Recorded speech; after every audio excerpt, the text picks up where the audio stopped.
Hello friends, I am Sevarth Mandga from Manam institute.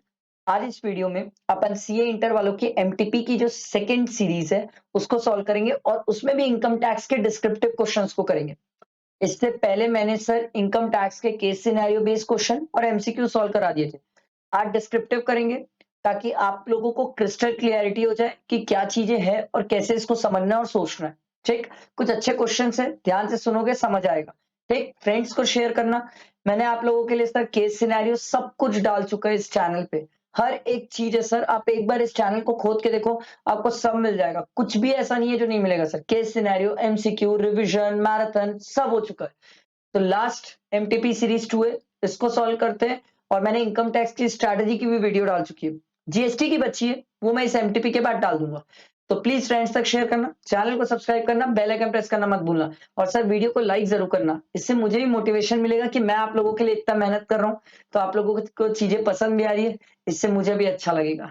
Let's start. Question 1 compulsory question देखो sir. Compulsory question 14 marks वाला। ठीक है, देखना sir. Mr. Rishabh, a resident individual aged 54 years, is engaged in the business of manufacturing clothes.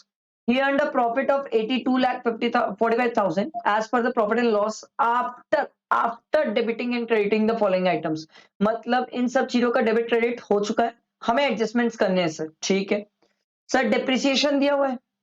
ठीक है, वैसे हमें इतना तो पता ही है कि डेप्रिसिएशन एज पर बुक्स तो आता नहीं है, एज पर इनकम टैक्स आता है। ठीक है, आगे देखते हैं। Short term capital gain, sir ये तो कैपिटल गेन के हेड में जाएगा। यहां क्या कर रहे हैं sir? He received income tax refund of 15,500 which includes interest on refund of 4550। Sir income tax refund taxable नहीं है। क्यों टैक्सेबल नहीं है? क्योंकि सर इनकम टैक्स का एक्सपेंस सेक्शन 40 में डिसअलाउड है। सेक्शन 40 में डिसअलाउड है, इसलिए इनकम टैक्स जो रिफंड होता है वो भी टैक्सेबल नहीं होता। पर इंटरेस्ट ऑन रिफंड जो रहता है सर, ये टैक्सेबल है। ये कहां पर टैक्सेबल है सर? आईयूएस में। मैं अपने स्टूडेंट्स को इतने क्वेश्चन करा चुका हूं इस टाइप के similar questions. Dividend income from Indian company 15 lakh. एक स्टूडेंट ने मुझे कमेंट करके ये पूछा सर कि ये जो डिविडेंड इनकम है इसमें भी तो टीडीएस की बातें होती है सर। इस क्वेश्चन में डिविडेंड इनकम पे टीडीएस की बातें क्यों नहीं है? मैं आपको एक बहुत अच्छी चीज और लॉजिक और एक चीज समझाता हूं सर। एग्जाम में जब तक डिविडेंड इनकम के बाजू नेट ना लिखा हो, ग्रॉस ना लिखा हो, आप कभी खुद सामने से इसमें डिविडेंड मतलब टीडीएस की बातें नहीं सोचोगे। क्योंकि अगर आप इसमें टीडीएस सोचने जाओगे तो गलती कर जाओगे। जब तक कभी क्वेश्चन से सामने से ग्रॉस नेट ना दिया हो, आप टीडीएस की बात नहीं सोचना, नहीं तो गड़बड़ हो जाएगा। यहां पर मिस्टेक कर जाता है स्टूडेंट, कई स्टूडेंट मिस्टेक कर सकते हैं सर, ये बात ध्यान रखना। ठीक है, तो डिविडेंड इनकम ये भी यहां टैक्सेबल नहीं है सर, आईयूएस में टैक्सेबल है, वहां ले जाएंगे सर। एडिशनल इंफॉर्मेशन दी हुई है सर, देखो एडिशनल इंफॉर्मेशन क्या दी हुई है। Mister Rishabh installed a new plant and machine for 65 lakh. ठीक है, ऑन 1/10/2020। अरे मैं काट क्यों दे रहा हूँ? 1/10/2022। ठीक, which was put to use on 1/1/2023। 1 जनवरी को पुट टू यूज है सर। ठीक है, तो 180 डेज से कम पुट टू यूज है, 3 ही महीना तो पुट टू यूज है ना sir. Depreciation including additional depreciation on this amount of 65 lakh is included in the depreciation debited to the profit and loss accounts which has been computed as per income tax rules। wow, ये नया तरीका किया institute ने। Institute ने बोला भैया ये जो डेप्रिसिएशन है ना, इस डेप्रिसिएशन में जो ये 65 लाख की न्यू प्लांट एंड मशीन है, इसमें जो एडिशनल और नॉर्मल डेप्रिसिएशन है वो हमने पहले कैलकुलेट कर चुका है और कैलकुलेट करके ऊपर इंक्लूड कर चुका है। तो भैया अलग से आपको कुछ और नहीं ढूंढना है, अलग से आपको कुछ और नहीं करना है। मतलब यही जो डेप्रिसिएशन वो एज पर आईटी है और आपको यही लेके चलना है। ये इन्होंने सामने से क्लियर किया। ठीक है भाई, चलो हम भी इसको मान लेते हैं। आगे क्या दिया हुआ देखो। Mister Rishabh took a loan from SBI of 50 lakh on 15/9/2022 at the rate of 10.5%। ठीक है, to purchase such plant and machine. Okay, such plant and machine मतलब ये ऊपर वाली जो नई प्लांट एंड मशीन है इसकी बातें हो रही है। Total interest up to 31st March 2023 has been paid on 31st March 2023 and the same has been debited to the profit and loss account। अब एक minute, interest is charge by the bank on monthly basis. पहले आप मेरी बात धैर्य से सुनो sir, मतलब आराम से सुनो।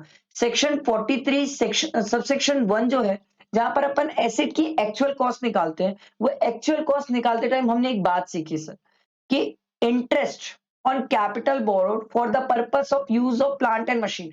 पुट टू यूज से पहले का जितना भी इंटरेस्ट रहेगा एसेट की कॉस्ट में ऐड होगा। पुट टू यूज से बाद का जितना भी इंटरेस्ट रहेगा वो सेक्शन 36 में अलाउ हो जाता है।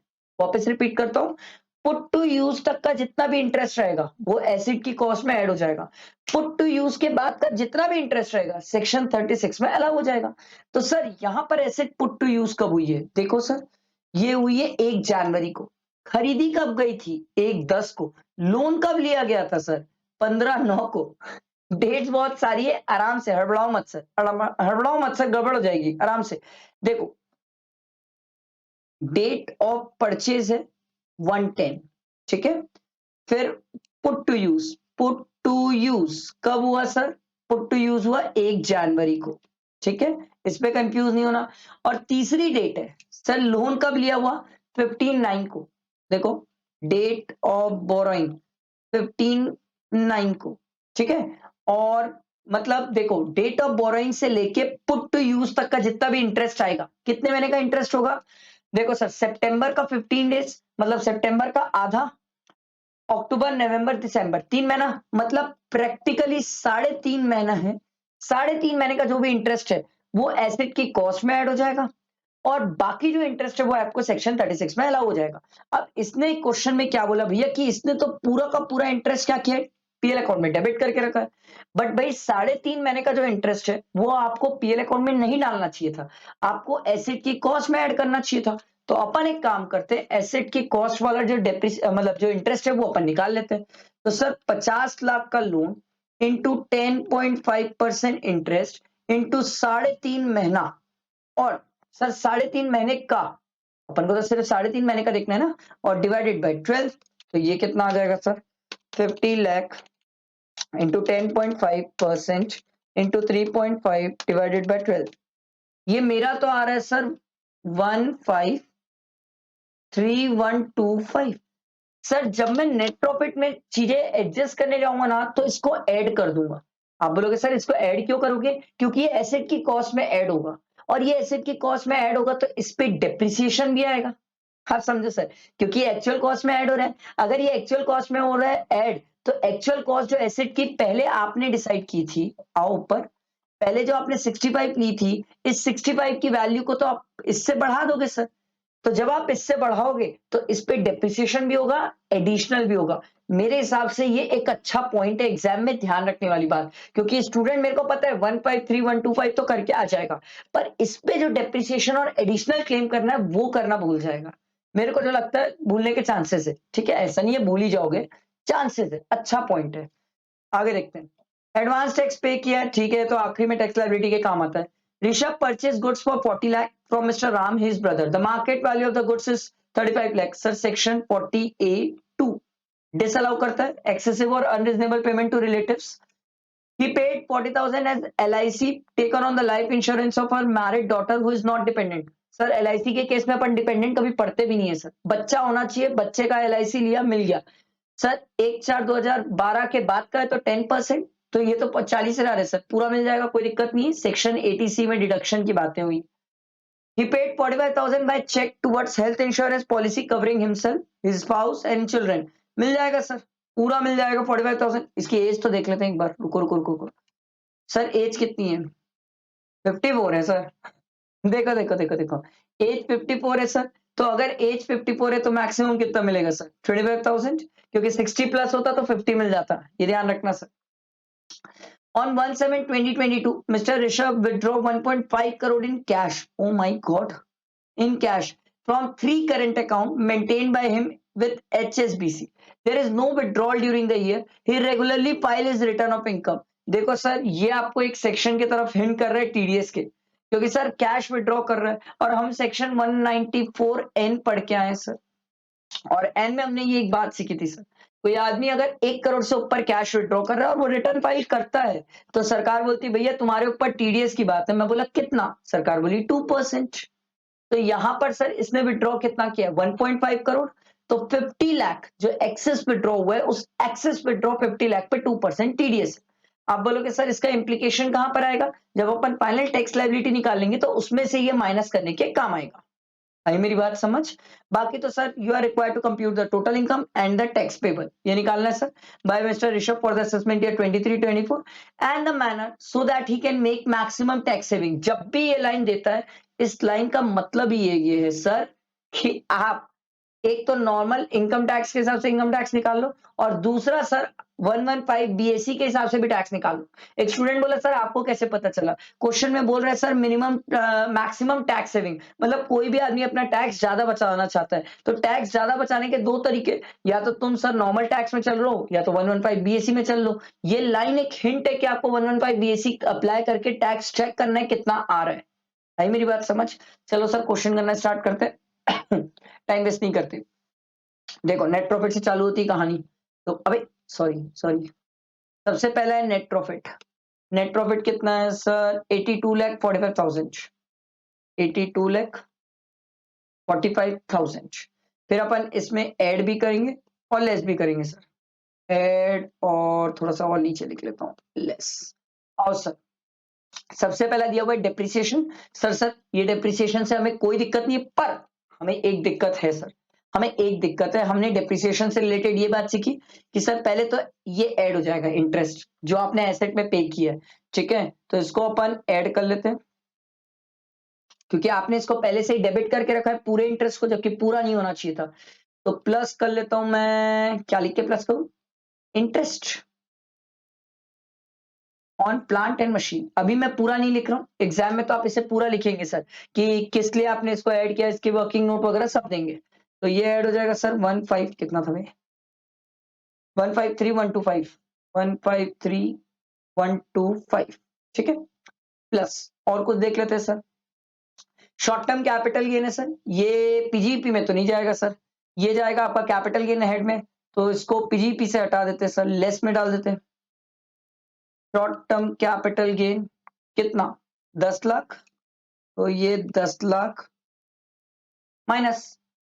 उसके बाद अगला देखो sir, he received income tax refund of 15,500 which include an interest on refund. तो देखो सॉरी, पहले तो इनकम टैक्स रिफंड जो है उसको भी लेस कर दो।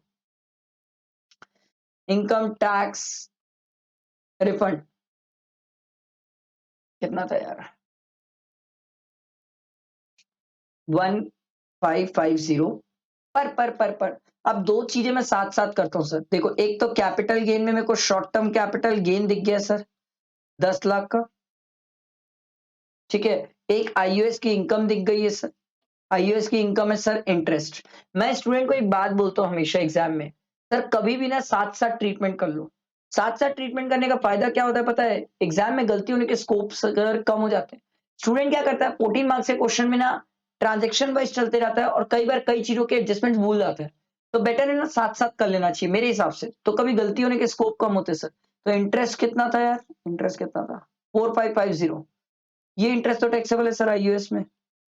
अच्छा, जब मैं साथ साथ की बात करता हूं तो मैंने एसेट की कॉस्ट में सर ये ऐड कर दिया था 153, ये वाली अमाउंट। तो इस पे डेप्रिसिएशन की तो बात है सर, वो भी तो लेस कर लेते सर। डेप्रिसिएशन, डेप्रिसिएशन सर 15 भी लगेगा प्लस 20 भी लगेगा और डिवाइडेड बाय 2 भी हो जाएगा। सर आपने ऐसा क्यों किया डिवाइड बाय 2? क्योंकि देखो sir asset put to use कब हुई है? 1 नवंबर से 31 मार्च तक आप करोगे तो 180 डेज से कम है, तो इसीलिए सर हम डेप्रिसिएशन भी आधा कर देंगे सर। और किस अमाउंट पे लगाएंगे डेप्रिसिएशन? ये वाली अमाउंट पे। तो करते हैं सर 153,125 इंटू 35% डिवाइडेड बाय 2, तो ये मेरा आ रहा है 26,797। मैंने राउंड फिगर किया सर, ठीक है?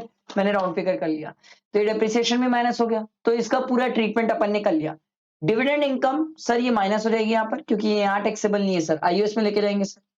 डिविडेंड इनकम 15 लाख, ठीक?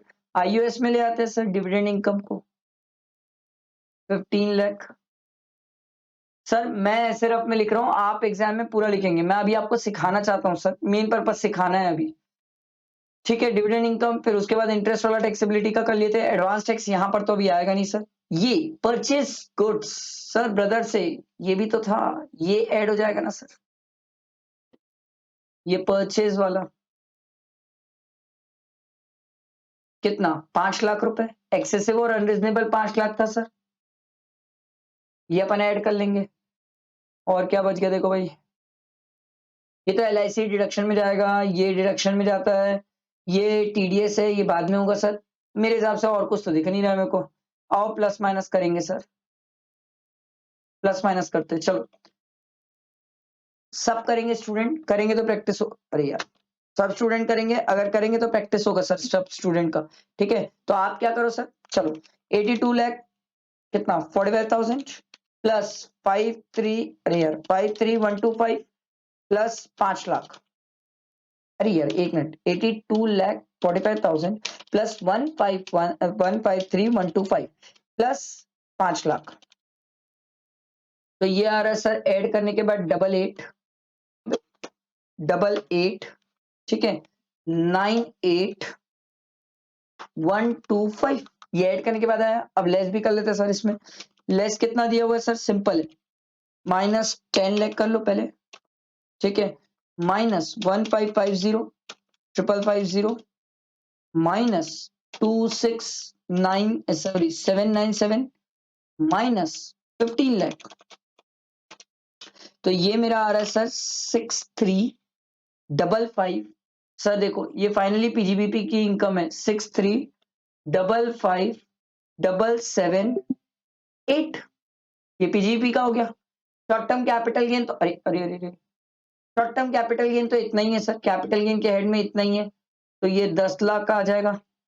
ठीक है, फिर IUS की इनकम है सर, इन दोनों को ऐड कर लेते हैं सर, 15 लाख प्लस 4550, तो ये मेरा आ रहा है सर 150,455, अब इसको टोटल कर लेते हैं सर, तो हमारी GTI क्रॉस टोटल इनकम आ जाएगी सर प्लस 10 लाख, हाँ प्लस 10 लाख, ऊपर और भी तो है प्लस 6355,778, ये मेरा आ रहा है सर 88,60,328, ये आपकी ग्रॉस टोटल इनकम आ गई।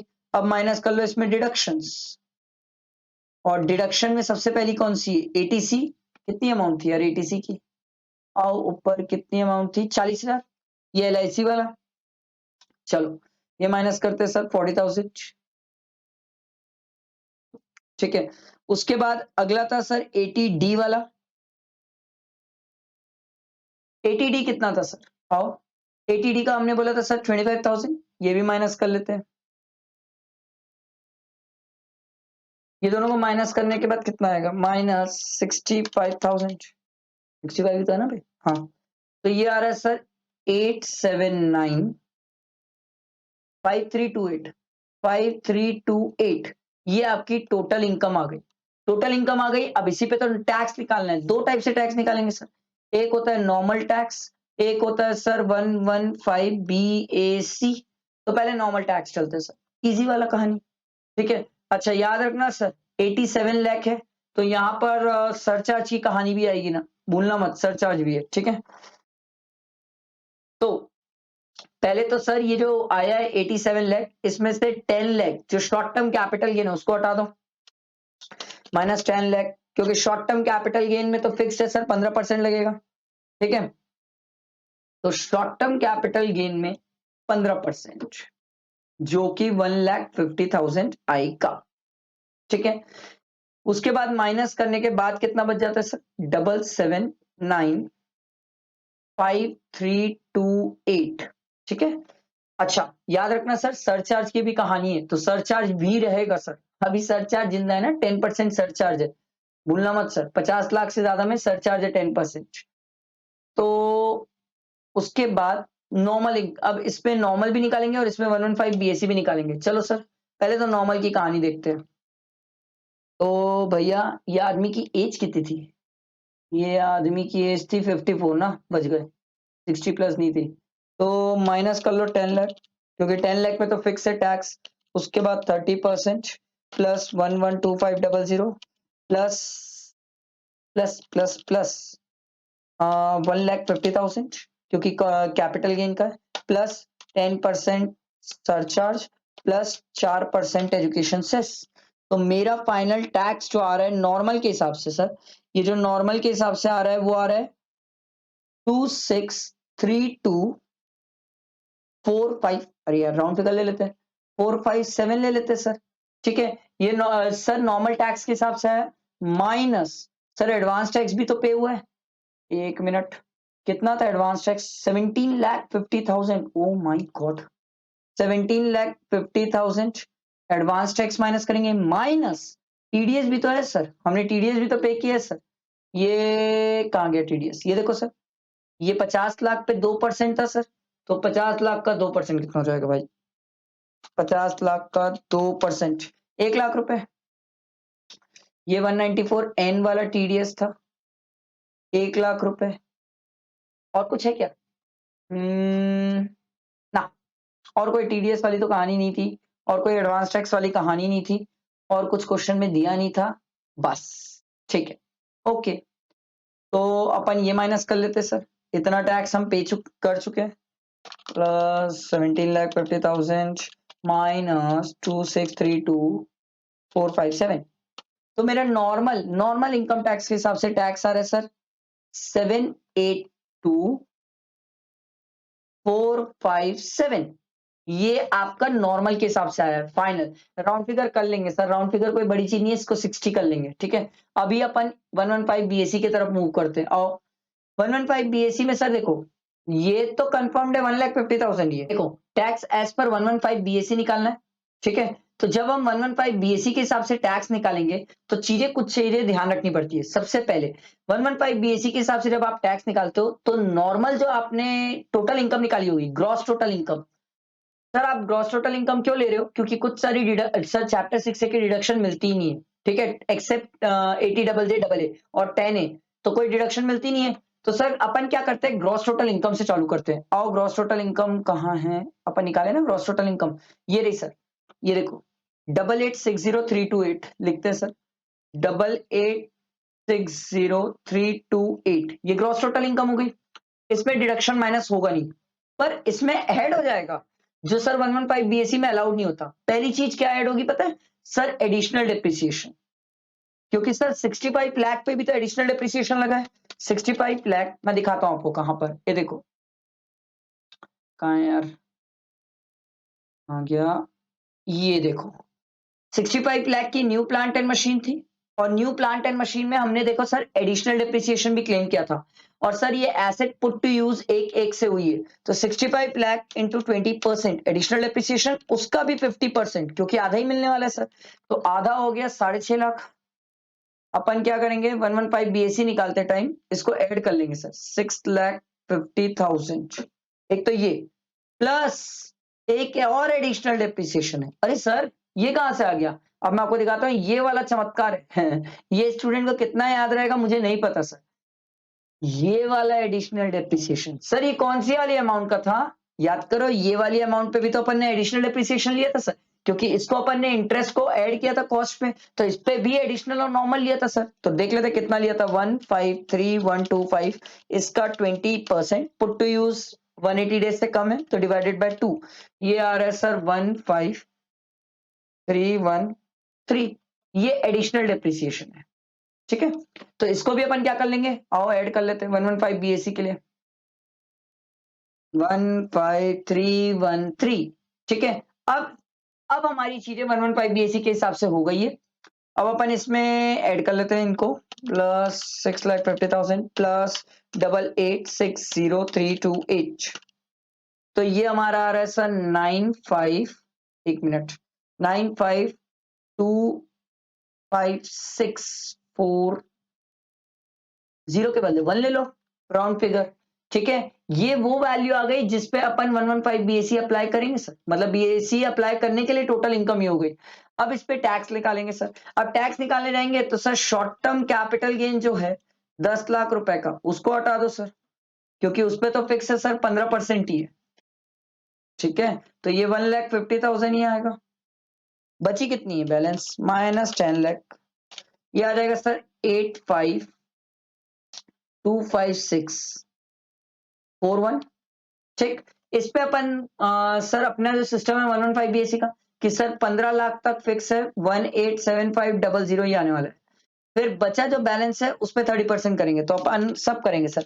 15 लाख पे तो फिक्स है, हटा दो, बचे में 30% कर लो, प्लस 187500 कर लो, प्लस 1,50,000 जो शॉर्ट टर्म कैपिटल गेन था वो ऐड कर लो, प्लस 10% सरचार्ज कर लो, प्लस 4% एजुकेशन सेस कर लो। तो ये फाइनल बता रहा हूँ सर, फाइनल आ रहा है 2797,299 या 300 ले लेते हैं round figure, minus advance tax भी तो पे किया है, माइनस टीडीएस भी तो पे किया है सर। एडवांस टैक्स था 17,50,000, मेरे ख्याल से इतना ही था। आओ देखते हैं, हाँ सर 17,50,000 ही था सर। और टीडीएस भी तो सर 1 लाख का, तो ये भी तो माइनस करेंगे सर। आओ 1 लाख का टीडीएस भी तो माइनस करेंगे, तो माइनस 17,50,000 माइनस 1 लाख, तो ये आ रहा है मेरा सर 947,300। ये आपका सर फाइनल टैक्स है, ठीक है। ये final tax liability as per 115 BSc, और उसके हिसाब से कितनी आई थी, एक मिनट, अब इसको मैं छोटा करता हूँ, अब मैं इसको छोटा कर लूंगा सर। इनकम टैक्स के हिसाब से 782457, और सर इसके हिसाब से क्या नाम है 115 बीएससी के हिसाब से ज्यादा है, तो मेरे हिसाब से तो सर ज्यादा बेटर है इस बंदे को नॉर्मल इनकम टैक्स ही चलना चाहिए सर। 115 बीएससी के हिसाब से टैक्स लाइबिलिटी भी ज्यादा आ रही है। समझ आया? अच्छा क्वेश्चन था, एक दो पॉइंट अच्छे थे जो आपको ध्यान रखने वाली बात है, अगर ये एग्जाम में ध्यान रहे तो बहुत बढ़िया बात, ठीक है। चलो आओ मूव करते हैं नेक्स्ट क्वेश्चन में, आओ क्वेश्चन नंबर 2 में चलते हैं। आओ भाई, कहाँ है क्वेश्चन नंबर 2, देखो, चलो क्वेश्चन नंबर 2 सॉल्व करते, ध्यान दो। मिस्टर सार्थक an individual N Indian citizen living in Dubai since year 2005 and never came to India for a single day since then। बाप रे, एक दिन में इंडिया नहीं आया है। earned the following income during the previous year 22-23। Income accrued and, sir आप लोगों ने एक बात नोटिस की होगी, तो मैंने जो इनकम टैक्स पेपर की स्ट्रैटेजी बताई थी उसी पेपर की स्ट्रैटेजी के बेसिस में सर ये एमटीपी है। तो अगर आप वो स्ट्रैटेजी वाली वीडियो देखे होगे तो बहुत अच्छी क्लैरिटी आपके दिमाग में क्लैरिटी होगी सर। इनकम एक्रूड और arising in Dubai but is not liable to pay tax in Dubai. Okay, income accrued and arising in India, sir ये तो टैक्सेबल है, छोड़ेंगे ही नहीं sir. Income deem to accrue और राइज इन इंडिया, ये भी टैक्सेबल है, चाहे आप रेसिडेंट हो, नॉट ऑर्डिनरी, ऑर्डिनरी कोई भी हो सर, नॉन रेसिडेंट भी हो, किसी को नहीं छोड़ेंगे। Income arising in Dubai from a profession setup in India, ये तो ऑर्डिनरी और नॉट ऑर्डिनरी के हाथ में टैक्सेबल है, नॉन रेसिडेंट के हाथ में टैक्सेबल नहीं है। अब पहले इसका रेसिडेंशियल स्टेटस जानना जरूरी है। अब अगर रेसिडेंशियल स्टेटस जानना चाहो तो पहली बात तो ये बंदा इंडियन सिटीजन है, दूसरी बात ये sir he is not liable to pay tax in Dubai, और तीसरी बात ये इसकी इनकम 15 लाख से ज्यादा होना चाहिए। अगर ये तीन बातें सेटिस्फाई होती है तो ये डीम्ड रेसिडेंट की कैटेगरी में। देखो सर इसकी इनकम 5 + 8 13, 13 + 10 23, सर 15 लाख से ज्यादा इनकम है सर। और अगर 15 लाख से ज्यादा इनकम है तो सरकार बोली भैया ये डीम्ड रेसिडेंट है, और अगर deemed resident plus not ordinary resident हो गया तो इसकी जो इनकम, आपसे रेसिडेंशियल स्टेटस पूछा है एंड टोटल इनकम, तो टोटल इनकम कितनी हो जाएगी 23 लाख, ठीक है। और रेसिडेंशियल स्टेटस क्या हो जाएगा, deemed resident plus not ordinary resident. अपन ने तो बोला था सर ना डीम्ड रेसिडेंट वाले को नॉट ऑर्डिनरी भी माना जाता है। What would be your answer if the income arising in Dubai from a profession set up in India is 2 lakh instead of 10 lakh? Sir ये 10 के बदले अगर 2 लाख है तो क्या होगा, तो उस केस में सर उसकी इनकम हो जाएगी 15 लाख, और अगर 15 लाख हो जाएगी इंडिया से तो सरकार ने बोला 15 लाख से एक्सीड नहीं कर रही है, एक्सीड नहीं कर रही है तो बंदा डीम्ड रेसिडेंट की कैटेगरी से बाहर हो जाएगा, और डीम्ड रेसिडेंट की कैटेगरी से बाहर होगा तो ये बंदा हो जाएगा इस केस में नॉन रेसिडेंट, और अगर नॉन रेसिडेंट हो जाएगा तो सिर्फ इसकी दो ही इनकम टैक्सेबल है सर, 5 और 8 वाली। आई बात समझ? अगला देखो, what would be answer if Mr Sarthak is not an Indian citizen but his parents were born in India. Sir अगर इसके पेरेंट्स बोर्न इन इंडिया तो ये इंडियन ओरिजिन वाला पर्सन है, इंडियन ओरिजिन वाला पर्सन है, इंडियन सिटीजन नहीं है, तो सर इस केस में डीम्ड रेसिडेंट का सेक्शन आप अप्लाई नहीं कर सकते, क्योंकि डीम्ड रेसिडेंट के लिए इंडियन सिटीजन होना जरूरी है सर। उस केस में जो इसकी इनकम की टैक्सेबिलिटी है वो वही सेम आंसर रहेगा जो सेकंड वाले में सेम रहेगा, ठीक है, 13 लाख, एकदम सिंपल, ठीक। आगे देखो, examine the applicability and the amount of TDS to be deducted in the following cases. देखो sir, S N company limited paid 25,000 to 1 sir, या ये क्वेश्चन मैं अब भी अपने स्टूडेंट्स को करा रहा था। डायरेक्टर सिटिंग फीस के लिए कोई लिमिट एप्लीकेबल नहीं है, सेक्शन 194 जे सर, जहां पर डायरेक्टर सिटिंग फीस अगर 1 रुपए की भी पे की जाए तो टीडीएस एप्लीकेबल है। Very simple. 2,20,000 paid to Mr. Mohan, a resident individual, on 28/2023 by the state of Haryana on compulsory acquisition of his urban land. Sir हम पढ़ के आए सेक्शन 194 LA, अगर 2.5 लाख से ज्यादा होता तो टीडीएस की बात होती है, तो 2,20,000 है, बच गए sir. Mister Purushottam, a resident Indian dealing in hardware goods for a turnover of 12 crore. ए भाई, सेलर का टर्नओवर 12 करोड़ है, ठीक है। ही परचेज गुड्स फ्रॉम, एक minute, dealing, sorry sorry sorry sorry sorry, आराम से गड़बड़ गड़बड़ गड़बड़, ध्यान दो। डीलिंग इन हार्डवेयर है ना, मैंने इसको सेलर मान लिया था, बट ये परचेज किया है। ये purchase goods from mister Agarwal, purchase किया है, तो ये कौन हो गया सर? बायर। ध्यान रखियो सर। और अगर बायर का टर्नओवर 10 करोड़ से ऊपर है और गुड्स पे डील करता है तो सेक्शन 194 क्यू, ये तो अमेंडमेंट वाला सेक्शन, ध्यान रखिए, इंपॉर्टेंट है। A resident seller regularly in the course of his business is the aggregate purchase made during the year is 80 lakh। Sir 50 lakh से ज्यादा पे टीडीएस है, कितना परसेंट? 0.1%। तो 30 लाख का 0.1% कर लेना, कितना आ रहा है यार? 30 लाख का 0.1%, सर 3,000 रुपए का टीडीएस आ जाएगा 194 क्यू में, बट आगे भी पढ़ लेते हैं। He credited Mr. Agrawal account in the books of account on the same date and made the payment on 28/2/2023 of 80 lakh. Mr. Agrawal's turnover for the financial year 21-22 is 20 crore. Sir यहाँ पर seller का भी turnover 10 crore के ऊपर है, तो TDS और TCS दोनों एप्लीकेबल है। बट हमने एक बात सीखी है सर, जब दोनों एप्लीकेबल होता है तो जीतता कौन है सर? टीडीएस। टीसीएस हार जाता है बेचारा। अगला क्वेश्चन देखो। ABC and a son, ABC and son, a resident HUF is selling bags and wallet manufactured by them through e-commerce platform provided by PQ Limited. Mr. A buys bag for 6 lakh, बाप रे, from PQ Limited online and directly made the payment to ABC Sons on 1st October। पहली बात तो अगर ये directly payment कर भी रहा है तो भी टीडीएस का ऑब्लिगेशन है। पहली चीज हम ये 194 ओ में सीखते हैं, याद है ना, ई कॉमर्स ऑपरेटर 194 ओ।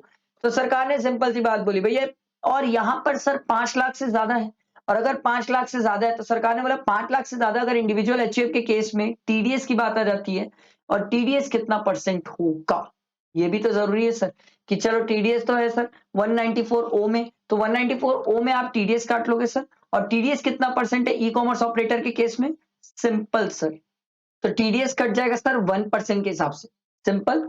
अगला और नेक्स्ट क्वेश्चन देखते हैं। देखो नेक्स्ट क्वेश्चन क्या बोलते हैं, देखो। Ramesh and Suresh constructed their house on a piece of land purchased by them at Mumbai, ठीक है। The build-up area of each house is 1,500 square feet, ground floor and equal area in the first floor, मतलब ground floor भी 1,500 square feet का है, first floor भी 1,500 square feet का है। Ramesh started construction on 1/4/2021 and completed on 1/4/2022। अच्छा sir 1/4/2022 को complete किया है, तो सर एक मिनट, मैं आगे नहीं पढ़ता। जब मैं रमेश की बात करूं, ठीक है, पहले ध्यान से सुनो सर, रमेश की बात करूं तो सर रमेश का डेट ऑफ बोरोइंग क्या है? 1/4/2021। डेट ऑफ कंप्लीशन क्या है सर? 1/4/2022। मैं आपको क्यों बता रहा हूं सर, जिस साल कंस्ट्रक्शन कंप्लीट हुआ है उससे पहले वाले फाइनेंशियल ईयर की लास्ट डेट क्या हो जाएगी? 31 मार्च 2022। यहां से यहां तक का जो भी इंटरेस्ट होगा सर वो प्री का होगा। अभी तो मैंने पढ़ा नहीं है आगे, लेट्स सी, बट इतना पता है यहां से यहां तक का प्री का इंटरेस्ट, मतलब बेसिकली 1 साल का 1 ईयर का इंटरेस्ट क्या होगा? प्री का। आगे देखो क्या दिया हुआ है। Suresh started the construction on 1/4/2021 and completed the construction on 36/2022। Okay sir, construction complete ही हुआ है 36/2022 को। तो ध्यान दीजिए, अब अपन सुरेश का देख लेते हैं सर। सुरेश का सर डेट ऑफ बोरोइंग क्या है? 1/4/2021। अरे यार ये कैसे लिखा रहा है? 1/4/2021। और सर डेट ऑफ कंप्लीशन क्या है? सर डेट ऑफ, अरे यार डेट ऑफ कंप्लीशन क्या है? 30/6/2022।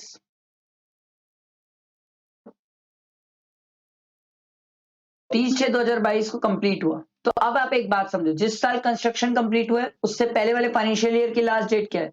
31 मार्च 2022। मतलब यहां से यहां तक कितना टाइम पीरियड हो गया? 1 साल।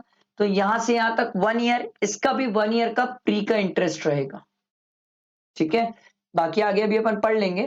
देखो, Ramesh occupied the entire house on 1/4/2022। तो रमेश के लिए तो एनुअल वैल्यू निल हो जाएगी। Suresh occupied the ground floor. Suresh ground floor को सेल्फ ऑक्यूपाइड किया तो उसकी एनुअल वैल्यू निल। ऑन 1/7/2022। 1/7/2022 इसलिए बोला सर क्योंकि 30/6 को तो बन के तैयार हुआ, उसके बाद ही तो घर में जाओगे ना। And let out the first floor for a rent of 15,000 per month. अच्छा, उसके बाद लेट आउट भी कर दिया सर फर्स्ट फ्लोर को। तो देखो, अगर मैं कहानी रमेश की बात करूं तो रमेश और सुरेश, सर रमेश के घर की annual value, net annual value nil है सर। यहां पर जो बातें आएगी वो सिर्फ इंटरेस्ट की आएगी। पर जब सुरेश की बात हो तो इसमें सर फर्स्ट ग्राउंड फ्लोर है और फर्स्ट फ्लोर है। ग्राउंड फ्लोर की एनुअल वैल्यू तो निल है, NAV निल। ठीक है, और फर्स्ट फ्लोर में सर आपको गेम खेलना पड़ेगा, क्योंकि सर आपको यहां पर एक्सपेक्टेड रेंट भी चाहिए और एक्चुअल रेंट रिसीव्ड रिसीवेबल भी दिया हुआ सर। 15,000 इंटू कितने महीने का देखते हैं। However, the tenant vacated the house on 31st March 2022. Sorry, 31st December 2022, and the Suresh occupied the entire house from 1st January to 31st March. कितने महीने किराए पे रहा? 7, 8, 9, 10, 11, 12, 6 महीना किराए पे रहा। तो सर 15,000 इंटू 6। ठीक है, उसके बाद ये सेल्फ ऑक्यूपाइड था। ठीक, अब हमें एक्सपेक्टेड रेंट चाहिए सर। अब जब आप एक्सपेक्टेड रेंट लोगे सर तो पूरे 9 मंथ्स का लोगे। आप बोलोगे सर क्यों? भैया ये 3 महीना सेल्फ ऑक्यूपाइड रहा है, और अगर ये सेल्फ ऑक्यूपाइड रहा है तो दुनिया में ये सबसे बड़ी गलती क्या है? प्रॉपर्टी खाली रहती तो बच जाता। हमने एक बात सीखी है सर, अगर कोई प्रॉपर्टी सर अगर सेल्फ ऑक्यूपाइड रह गई, कुछ टाइम रेंटेड थी उसके बाद सेल्फ ऑक्यूपाइड में रह गई, तो उस केस में जो जीएवी लेते हैं वो हम एक्सपेक्टेड रेंट लेते हैं सर। और एक्सपेक्टेड रेंट यहां पर हमें क्वेश्चन में ढूंढना पड़ेगा सर। चलो देखते हैं। म्युनिसिपल वैल्यू, फेयर रेंट, दोनों में विच एवर इज हायर दिए देते हैं। हायर कितना है सर? 1 लाख। ये 1 lakh fair value of each unit है 1 लाख पर एनम है सर। अब ये कहानी सर मस्त है सर, पर एनम है।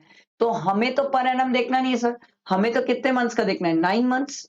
तो आओ, 1 लाख इंटू 9 डिवाइडेड बाय 12, ये आ रहा है सर 75,000। एक मिनट, अबे खसकना। हाँ सर, ये आ रहा है 75,000 और एक्चुअल रेंट कितना है सर? 90,000। तो सर आप एक बात बताओ, 90,000 बड़ा है कि 75,000? सिंपल सी बात है सर, यहां पर हमें एक्सपेक्टेड रेंट, जो जीएबी रहता है वो एक्सपेक्टेड रेंट लेते हैं, बट आपका एक्चुअल रेंट रिसीव्ड रिसीवेबल ही ज्यादा है। तो उस केस में सर जीएबी सरकार बोलती है भैया तुम तो अच्छे आदमी हो, एक्सपेक्टेड रेंट से ज्यादा में प्रॉपर्टी रेंट पे दे देते हो, हम तुम्हारी वैल्यू ले लेते हैं। समझ आई? माइनस करेंगे इसमें म्युनिसिपल टैक्स। अच्छा, म्युनिसिपल टैक्स के लिए क्या दिया हुआ देखो, municipal tax paid by Ramesh. Ramesh वाला तो मिलेगा ही नहीं, सुरेश वाला मिलेगा, पर इसके भी हिस्से 2 हो जाएंगे सर, क्योंकि ग्राउंड फ्लोर वाला मिलेगा नहीं, वो सेल्फ ऑक्यूपाइड है। लेट आउट वाला जो फर्स्ट फ्लोर है वो 4,000 मिल जाएगा सर। तो इसको 4,000 माइनस कर लो, ये आ जाएगा 86,000। ये आ गया आपका NAV। ठीक, माइनस 30% कर लो, करना पड़ेगा सर। NAV 86,000 का 30%, ये आ रहा है सर 25,800 माइनस, अभी भी इंटरेस्ट जिंदा है सर। इंटरेस्ट से रिलेटेड अभी तक कुछ बात मिली नहीं, बट चलो देखते हैं, कुछ ना कुछ तो क्वेश्चन में होगा। आगे देखो, क्वेश्चन क्या बोल रहा है देखो, Ramesh has availed a housing loan of 20 lakh eight the rate of 12% on 1/4/2021। Okay, तो सर देखो, मैं जब रमेश की बात करता हूं तो रमेश के केस में सर 20 लाख का लोन है, एट द रेट 12% है। तो ये कितना हो जाएगा सर? 20 लाख का 12%, 2,40,000। ये 1 साल का प्री का है, इसको डिवाइड बाय 5 कर लो, डिवाइड बाय 5 कितना हो गया? 48,000। और करेंट ईयर का इंटरेस्ट कितना रहेगा? तो देखो सर, रमेश के केस में करेंट ईयर का इंटरेस्ट है 2,40,000 प्लस प्रीवियस पीरियड का इंटरेस्ट है, मतलब प्री का इंटरेस्ट है, प्री का इंटरेस्ट है सर 48,000। तो टोटल कितना हो जाएगा sir? 288। 288, but interest self occupied के केस में कितना मिलता है? सेल्फ ऑक्यूपाइड प्रॉपर्टी के केस में मैक्सिमम 2 लाख का ही इंटरेस्ट मिलेगा। तो रमेश के हाथ में सर 2 लाख का लॉस आ जाएगा सर, इतने का ही इंटरेस्ट मिलेगा, इतने का ही आईएचपी लॉस क्लेम करेगा ये। बट जब बात सुरेश की आती है तो सुरेश के लिए क्या दिया हुआ है देख लेते हैं। Suresh has availed a housing loan of 12 lakh at the rate of 10% on 1/7/2021. Okay sir. तो 12 lakh, अरे यार 12 lakh into 10% into सर अप्रैल मई जून 3 महीना हटा दो, जुलाई से मतलब 9 months into 9 divided by 12, ये आ जाएगा सर 90,000। एक मिनट, अब मैं बात सुरेश की करता हूँ। सुरेश के साथ हुआ ये कि इसने 12 लाख का लोन लिया eight the rate of 10% into 9 divided by 12, ठीक है, 9 डिवाइडेड बाय 12। तो सर अच्छा एक मिनट, इसकी डेट ऑफ जब बोरो है, एक मिनट। तो सुरेश के केस में एक बात ध्यान देने वाली है कि कंस्ट्रक्शन कंप्लीट कब हुआ है? 36/2022 को। सर कंस्ट्रक्शन कंप्लीट ही 36/2022 को हुआ है, तो उसके बाद का ही तो इंटरेस्ट क्लेम करोगे ना सर। जो कंस्ट्रक्शन हुआ ही नहीं था उस टाइम, जिस टाइम कंस्ट्रक्शन कंप्लीट ही नहीं हुआ था उस टाइम का इंटरेस्ट थोड़ी क्लेम कर पाओगे। तो सर करंट ईयर में, ध्यान से सुनो, करंट ईयर में जब इंटरेस्ट की बात आएगी तो ध्यान दो सर, करंट ईयर में इंटरेस्ट कितने महीने का होगा? 9 मंथ्स का। आप एक मिनट ध्यान से सुनो और समझो सर, नहीं तो गड़बड़ हो जाएगी, एग्जाम में ब्लंडर मिस्टेक कर जाओगे। एक तो होता है प्री का इंटरेस्ट, जो ये आप लोगों ने निकाला सर, ठीक है, ये प्री का इंटरेस्ट आप लोगों ने कितना निकाला था? 12 lakh into 10% into 9 divided by 12, ये प्री का इंटरेस्ट आप लोगों ने निकाला था सर 90,000। ये एक अलग कहानी थी सर, ये क्रिस्टल क्लियर था। इसके बाद आता है पोस्ट का इंटरेस्ट, पोस्ट का भी तो है ना सर। अब बात ये पोस्ट का भी इंटरेस्ट कितने टाइम पीरियड तक है? देखो पोस्ट का इंटरेस्ट जब आप इसमें लेने जाओगे तो पोस्ट का इंटरेस्ट भी आप कितने महीने का क्लेम कर पाओगे सर? 9 मंथ्स का ही क्लेम कर पाओगे। तो देखो सर पोस्ट का इंटरेस्ट अपन निकाल लेते हैं। कहाँ है? सुरेश का ही ना?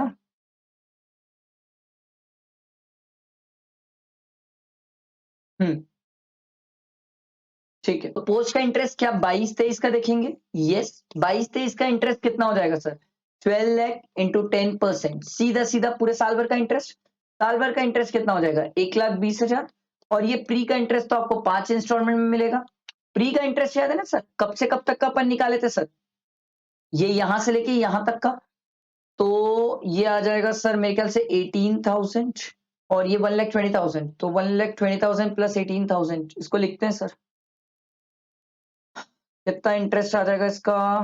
टोटल 138 डिवाइडेड बाय 2, क्योंकि ग्राउंड फ्लोर फर्स्ट फ्लोर है सर, तो 138 डिवाइडेड बाय 2, ये आ जाएगा सर 69,000। ठीक है, तो सर 69,000, एक मिनट, ग्राउंड फ्लोर के लिए लिख लो 69,000 इंटरेस्ट, जो कि यही लॉस आने वाला है सर।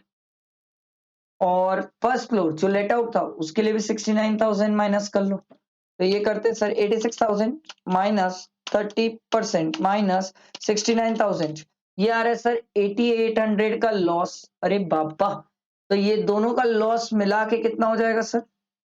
प्लस 69,000, अरे अरे यार 8,800 का लॉस प्लस 69,000 का लॉस, ये आ रहा है सर 77,800 का लॉस। आया समझ?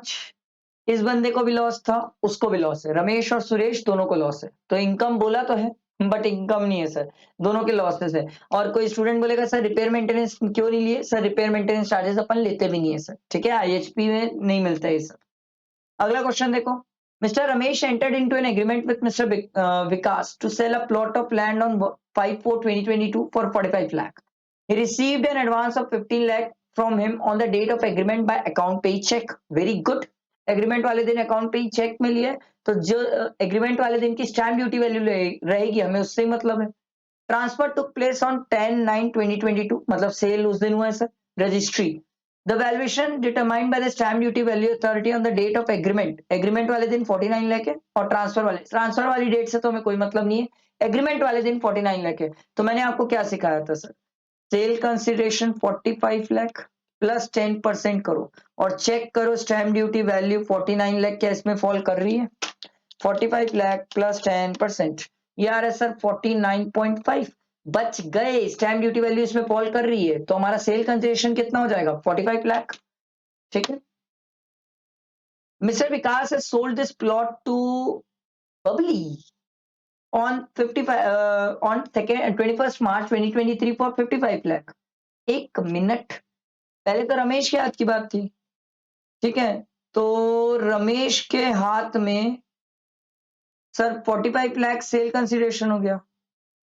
कॉस्ट ऑफ एक्विजिशन का है, रमेश के हाथ में तो सर कुछ नहीं है।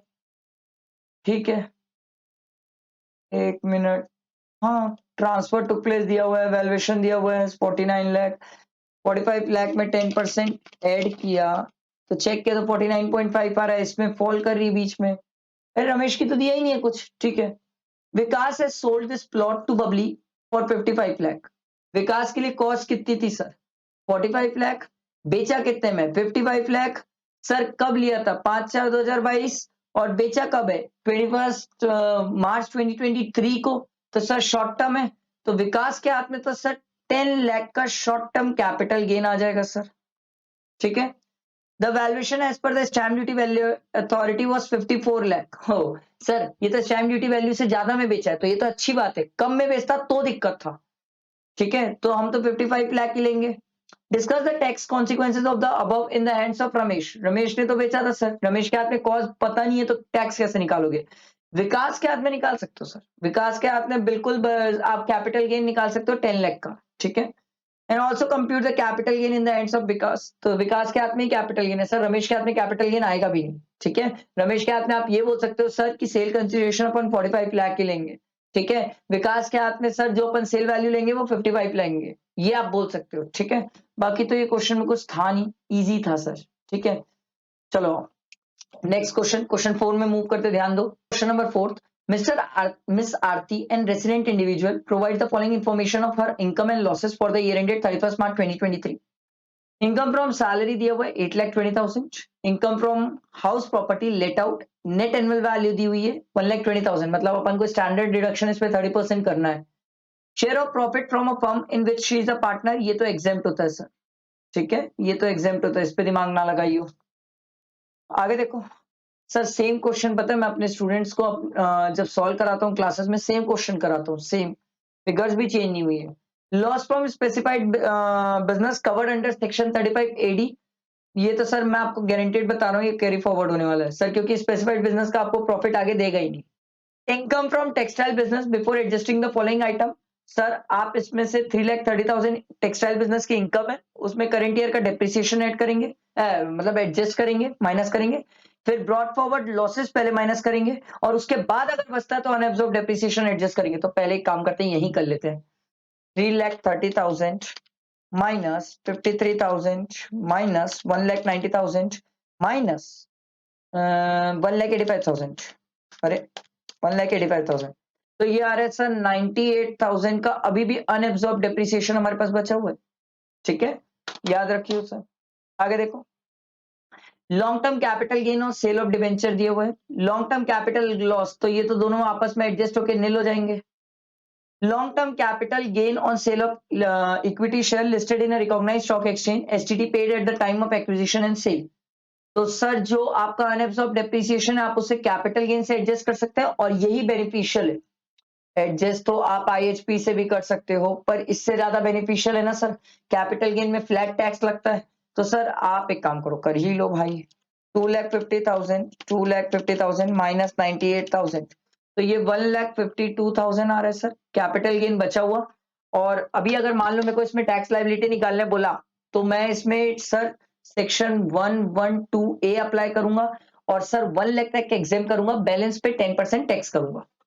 डिविडेंड फ्रॉम यूटीआई, ये सर आईयूएस में टैक्सेबल है। ठीक है, फिर repayment towards housing loan, towards loan taken from a schedule bank, out of this 3,28,000 towards payment of interest and the rest towards principal. तो सिंपल सी बात है सर, जो पेमेंट ऑफ इंटरेस्ट वाला है वो तो आपको सर मिल जाएगा आईएचपी में, इंटरेस्ट क्लेम कर लोगे, और रेस्ट टुवर्ड्स प्रिंसिपल वो एटीसी में डिडक्शन मिल जाती है सर। आपको तो गनीमत किस्मत है, ग्रॉस टोटल इनकम ही निकालने बोला है और बोला है कि लॉस कितना कैरी फॉरवर्ड करना है। रिटर्न उस बंदे ने टाइम पे फाइल की है।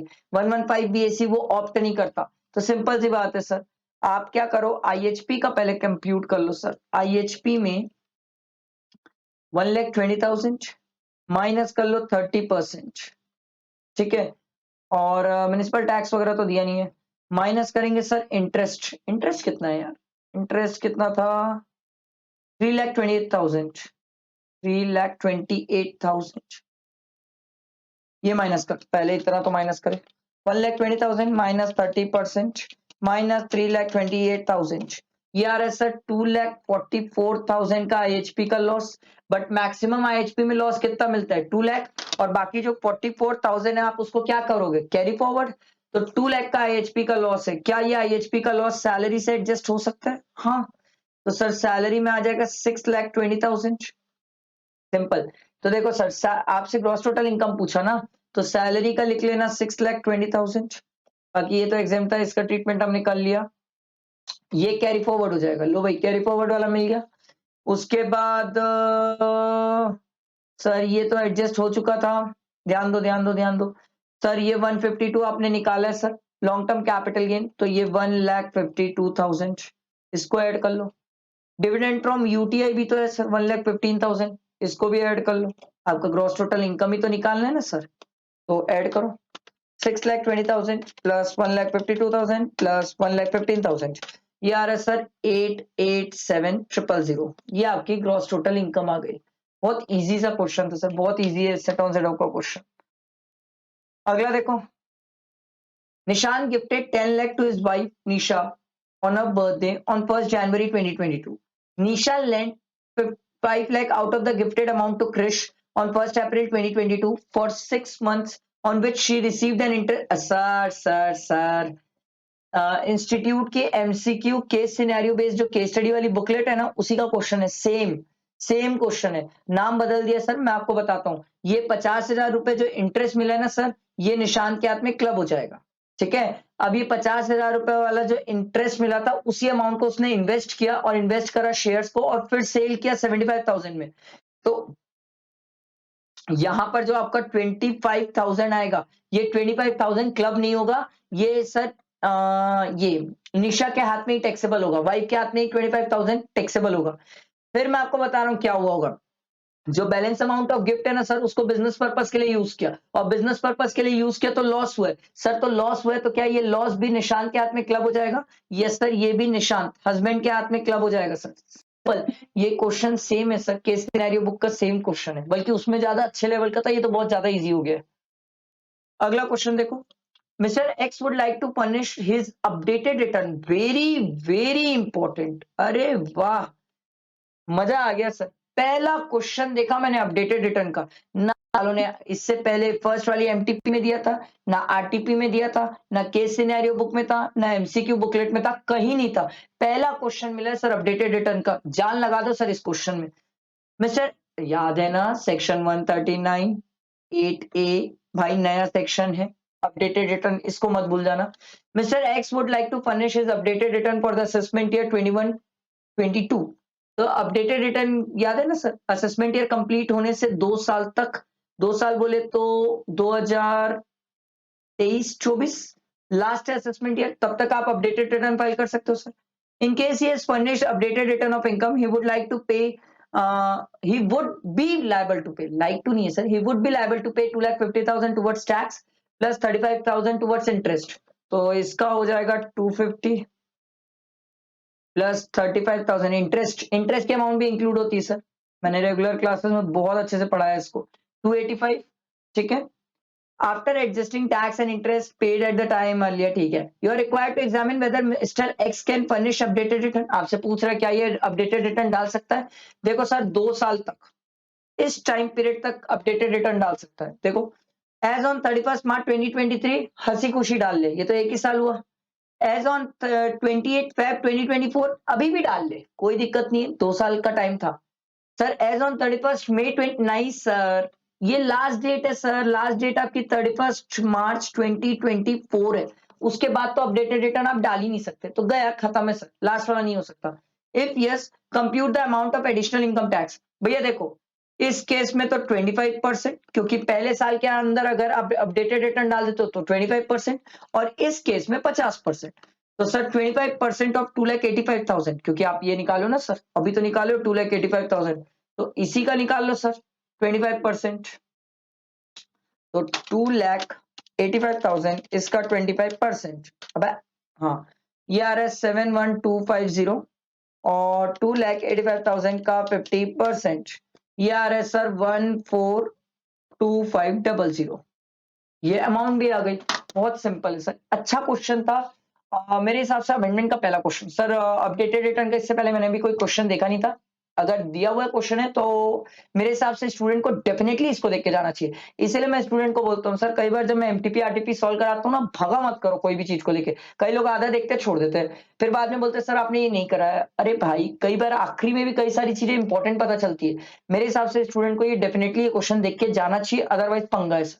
ठीक है, वैसे मैं ये शॉर्ट्स बना के भी एक बार आपको रिमाइंड कर दूंगा, but this is very important. अगर आप इसे छोड़ रहे हैं तो बहुत बड़ी गड़बड़ कर रहे हैं। ठीक है, आई होप आप लोगों को एमटीपी समझ आई होगी। ये मैंने इनकम टैक्स की एमटीपी सीरीज 2 कंप्लीट करी। इसके बाद वाली वीडियो में मैं जीएसटी का पूरा एक बार में कंप्लीट कराऊंगा, जहां पर case scenarios, MCQ plus descriptive question सब एक साथ कंप्लीट करेंगे। ठीक है, ध्यान रखना। उसके बाद जीएसटी की स्ट्रैटेजी की वीडियो फिर मैं आप लोगों को हर एक चीज प्रोवाइड कर चुका हूं जो मेरे अटेम्प्ट के लिए होगी। ठीक, फ्रेंड्स तक शेयर करना, लाइक जरूर करना, इससे मुझे भी मोटिवेशन मिलेगा। ठीक है, चलो, थैंक यू फ्रेंड्स।